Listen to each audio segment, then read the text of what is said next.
Господин Ременски, утринава ве дочека со обвинение, обвинителен акт од обвинителството за рекета 2. Како вие го доживувате ова, имајќи преди дека дадовте изјава дека не видовте сериозни докази? Значи, како и за сомничењето, така и за обвинението дознав од медиумите. И тоа уште еднаш покажува како функционираат нашите институции и дали постапуваат согласно законот, независно кон кого се однесува. Во однос на одлуката на јавното обвинителство, јас можам само да искоментирам дека е избрзана одлука и е само уште една потврда за тоа дека конструкции без докази може да станат основи за обвинение. И тоа секако дека ќе се докаже. Меѓутоа, за тоа ќе треба да сноси некој и одговорност. И можам слободно да кажам дека со овој процес можам да најавам и реформа на јавното обвинителство, имајќи во предвид дека многу од прашањата допрени до јавноста не останаа неодговорени и секако тука не очекувам соработка од останати институции, но очекувам соработка од новиот министер за внатрешни работи, кој што можеби ќе има слух и сенс за одредени прашања кои што не беа отворени во текот на изминатиот период, да добијат некаква гласност, а со тоа и опозицијата да покаже дека стои на ставот дека сака да работи професионално и согласно закон. Во таа насока не би кажувала ништо повеќе од она што веќе го кажав, имајќи во предвид дека во оваа смешна постапка ќе се видат, односно ќе се видат дека реално нема докази за ова за кое што обвинителството ме сомничи за угледот и авторитетот. Апсурдно ќе биде за секој политичар во иднина кој што ќе има контакт со граѓани, кој што ќе има контакт со невладени организации, за секој министер за странски инвестиции кој што ќе направи било каква поддршка на идеен проект или на било што поврзано со изборна програма на влада или партија, да еден ден биде и во ситуација да биде и осомничен, па дури и обвинет за нешто што е можеби благородна цел во целокупното работење и постапување.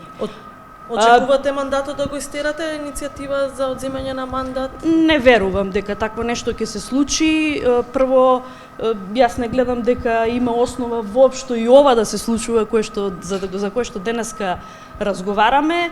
Меѓутоа, факт е дека порачките за политички елиминации на најгруп можен начин се уште функционираат и јас сум длабоко убедена дека изборот на денешниот ден не е случаен, имајќи во предвид дека политичките амбиции на одредени лица се пресилни за да земат во предвид било какви професионални ангажмани мои во минатото. На кого мислите? Јас не би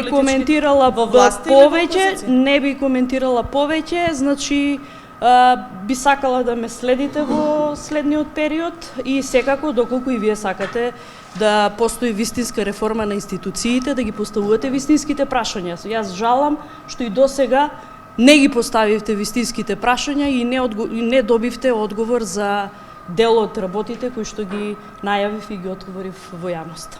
Господин Ременски, смятате дека сте предмет на нечија политичка кампања, да ги сакате да докажете дека правдата да случи? Дека сте предмет на... Значи, знаете, овој процес може само да докаже еден голем абсурд. Кога ќе ги имате сите обвинети во предмети од СЈО и кога ќе ги имате сите можни криминалци на слобода, ако га професор на факултет за безбедност кој што поднел 16 кривични пријави, ќе го ставите во апсурден судски процес да докажува углед и авторитет, тогаш мислам дека на секому ќе му биде јасно за што зборувам. Вашата позиција во партијата е замрзната. Како ова обвинение ќе влијае на замрзнувањето на функциите во партијата? Јас воопшто не очекувам ништо поврзано со мојот политички ангажман, бидејќи од него доброволно се откажувам. Имавте 3 Што значи тоа доброволно се откажувате? Не сум вклучена во партиските активности. Последниот период за изборите, очигледно тоа е и целта. Имавте пријава против господин Василија Наврамски, има нешто од тоа? Имате нешто повратно? Па знаете, тоа е уште еден доказ како функционира системот, дека за некому законите важат, за некому не важат, но еве и тоа е дел од таа реформа која што треба да следи и јас сум уверена во едно, дека овој, би кажала, судски процес ќе даде многу сериозни импути и за меѓународната заедница во смисла на носење на нивните одлуки и оценка за вистинитоста на патот по кој што се движиме сите ние.